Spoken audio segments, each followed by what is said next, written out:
Hey YouTube. Up until now, we've covered cracking WEP and WPA, WPA2 encryption on routers. And so for this video, we're going to take it a little bit step farther. And let's say that a hacker cracks a WEP or WPA, whatever, successfully. They're able to then connect to that network. What else, what other things are possible for them to do? And this is obviously meant to raise your awareness of security and how to recognize certain things. So there are there's some people that don't like these videos, I know, because they think that all I'm doing is showing you guys how to do all the bad stuff, when realistically you could look at it that way, but the other hand will say that I'm raising your awareness and I'm showing you that, hey, don't get WEP encryption, do a WPA or WPA2. Keep your password real strong and crazy, make it really unique. Something that's going to be hard to crack. I mean, just things like that. I think some people, they don't really want to think about this stuff exists, or that they're just going to go on through their lives and whatever. But computers are, I mean, used by people every day. Probably, I'm on the computer every single day, so it's a big part of life, I think. But anyways, so let's go ahead and get into it. All right, so basically what we're going to do today is, excuse me, I'm going to show you a man-in-the-middle attack. And there's several different man-in-the-middle attacks. And basically, just think about it as you're putting your computer in a unique position to where it can intercept traffic from the victim's machine to the router or the access point, and you're able to intercept that information. And that's just one of the ways of doing it. There are several, like I've said, different ways to do this. One of the most effective ones that I have personally seen is a particular way of ARP poisoning, and we're going to get into that in just a second. So before we get into the actual program, we're going to have to edit the configuration file, and let me show you where that configuration file is. On every backtrack will have this program here, which I have on my desktop. Ettercap or Ettercap, I don't care how you say it, but in backtrack 5 is the start menu, backtrack, privilege escalation, sniffers, network sniffers, and then it's right here. There's two of them. One of them is -ng and the other one's -gtk. The ng is if you want to get into a console and do it all by just raw command line type stuff. The interface is more user friendly for those beginners, so I am going to be using the graphical look, and I just dragged it to my desktop. So okay, now that we have that, we're going to go ahead and get to the comp file before we actually open this. And the comp file will be in one of two locations. Backtrack 5, it's going to be in the Dolphin File Manager, and you're going to want to go to your root folder, and it's going to just be straight up in the etc folder. And you're going to scroll down, and here it is right here, etc.conf, right there. And basically I've configured it to open with a text editor. You can actually right click on this, go to open with, and then you can open it. Backtrack 5 comes with kwrite. I also have Kate, so the older versions of Backtrack will have Kate. So you can use either or. Either one of those will work. So let's go ahead and look at that. And if yours is not in that folder, I'll show you where it is in just a second. Until then, the configuration file will still be the same, just the location might be different. So I want you to pay attention. All we're doing is scrolling down to the Linux section. And under the Linux section, there's a thing that says if you use IP tables, okay? And I've already edited this, but before I edited it, all it was just this.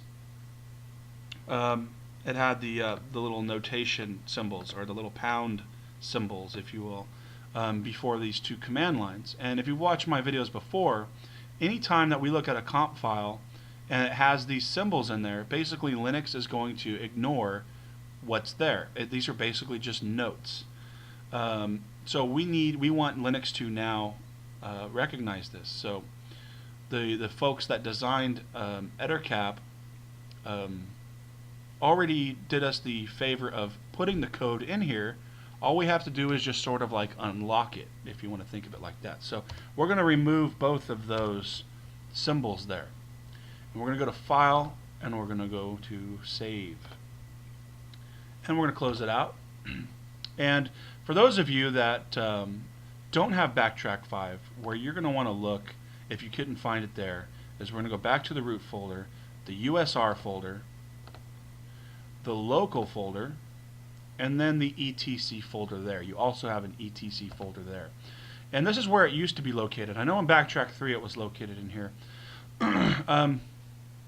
But you have all these other comp files in here. You even have the Kismet comp file in there. So anyways, it used to be located there, so that's where you would do it. And you would do the same thing, open it with the text editor, that sort of stuff. So I'm going to go ahead and close that out right now. Alright, so one last thing before we actually open up the program. The situation is a hacker maybe connected to a WEP encrypted router, WPA2, whatever, or even maybe an open network. I mean, that's why I'm going to talk about open networks here for just a second.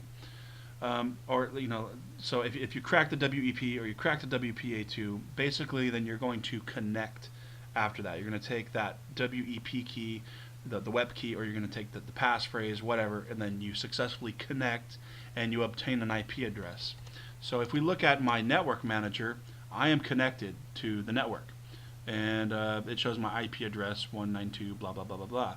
But I am connected. I can surf the net and all that sort of thing. So okay, for those of you who like to connect to an open network, meaning a non-secure network that's not encrypted with WEP or WPA2 or WPA, any of that, that's really dangerous. And I'm not saying, I mean, for one, I mean, like if you're stealing your neighbor's internet or something, okay, that's illegal in the first place. But for those of you, I'm just saying, because you know, a lot of times when people see those open connections, you know, they connect to it, and there's quite a few people at times that are probably connected to it at one time.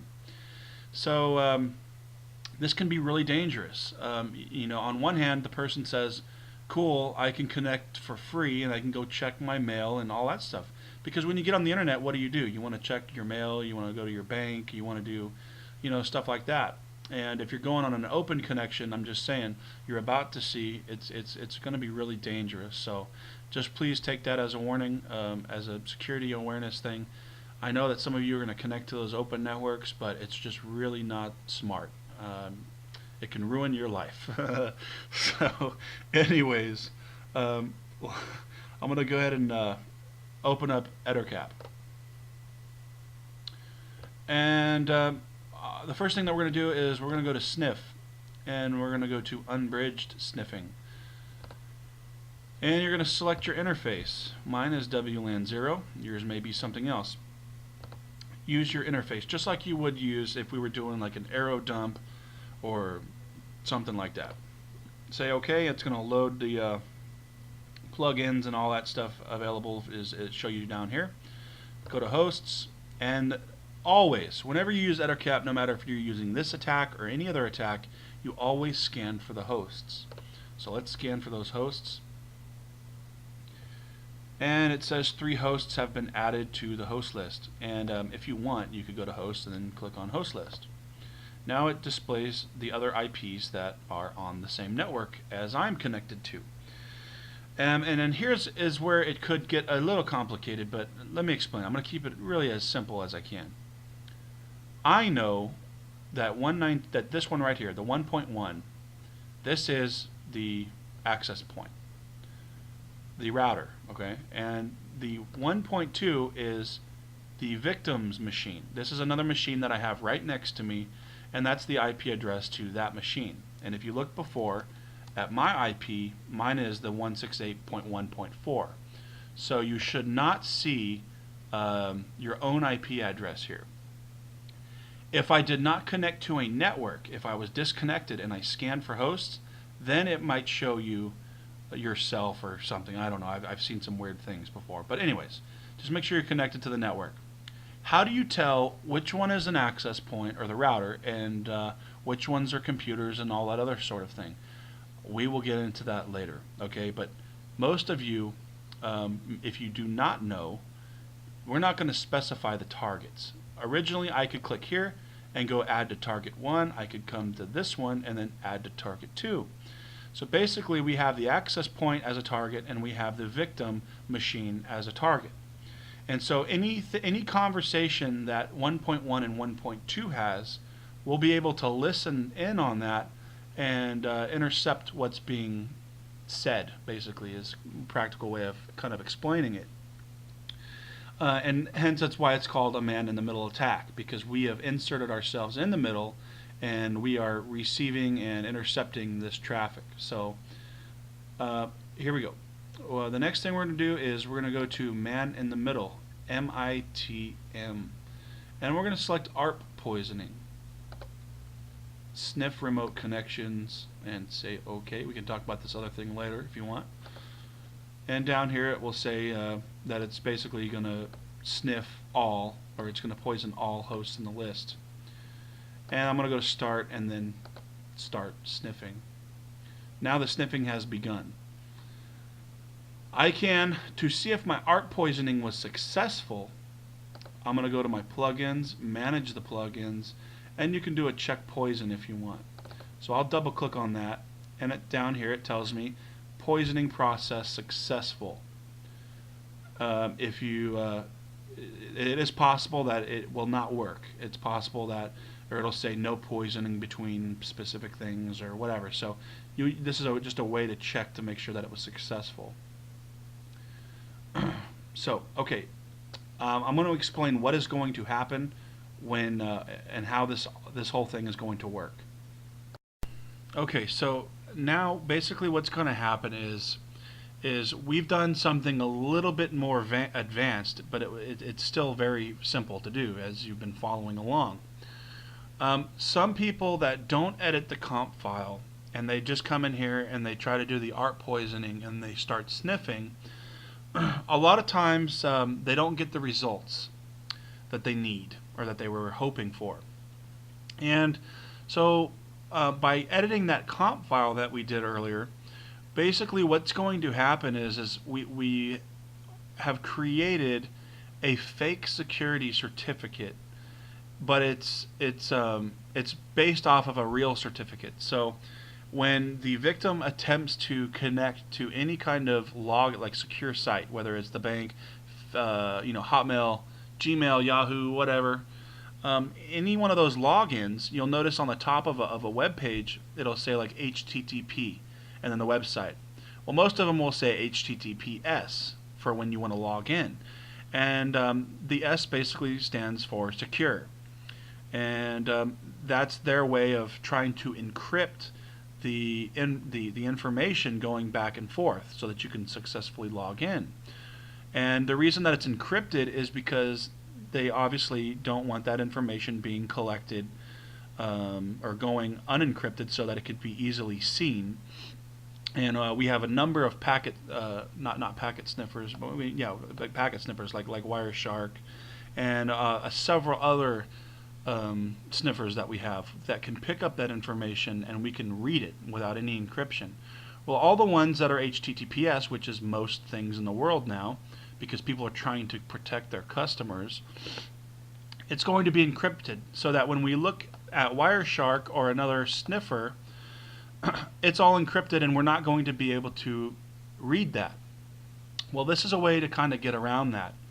So we've created a fake security certificate, and if any of you have ever been on the internet and you try to go to a website and it tells you that there's like a problem with the website certificate or something like that, it happens, and it doesn't mean that there's a hacker on the other end. Sometimes there's just very common issues that can be resolved. For example, I've seen one time the system clock was wrong, and so it caused the website or the computer to think that there was a problem with the certificate or that it was expired or whatever. So there's common issues with that, and most people have seen that sort of thing before. So that's basically what's going to happen. But anyways, let's get on with it. I have my victim machine that's right next to me here, and I'm going to go ahead and attempt to log into Hotmail right now.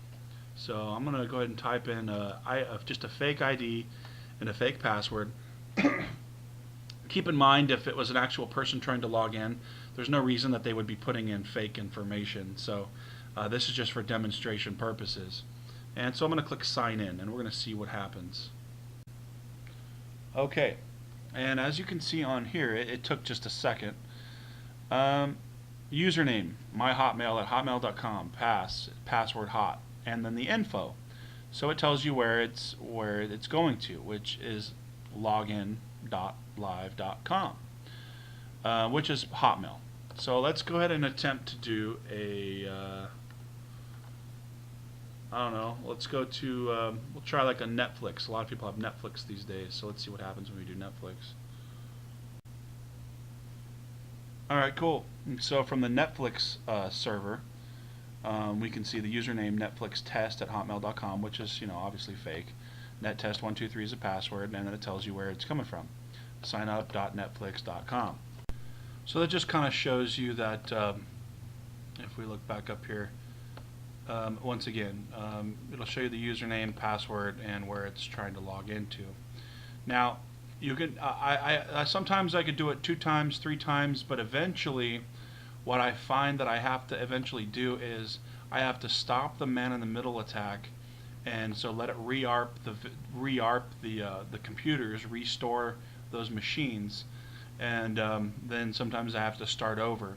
What I found sometimes is that if the victim keeps going to different websites and they keep trying to log in to different things, they can start having issues with their internet connection and that sort of thing.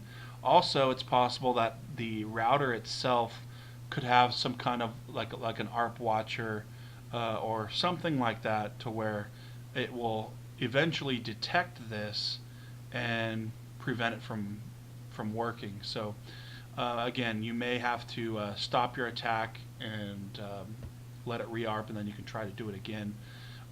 So anyways, that just kind of gives you a basic idea of how this works, and it's all, basically, it just shows you what can happen. And you can imagine that if I was on an open network and there was like, a few people connected to that, I would just be collecting this information like nothing, because pretty much all I got to do is just let it sit there. But make sure that you go to your man-in-the-middle, stop your man-in-the-middle attack. It's going to stop.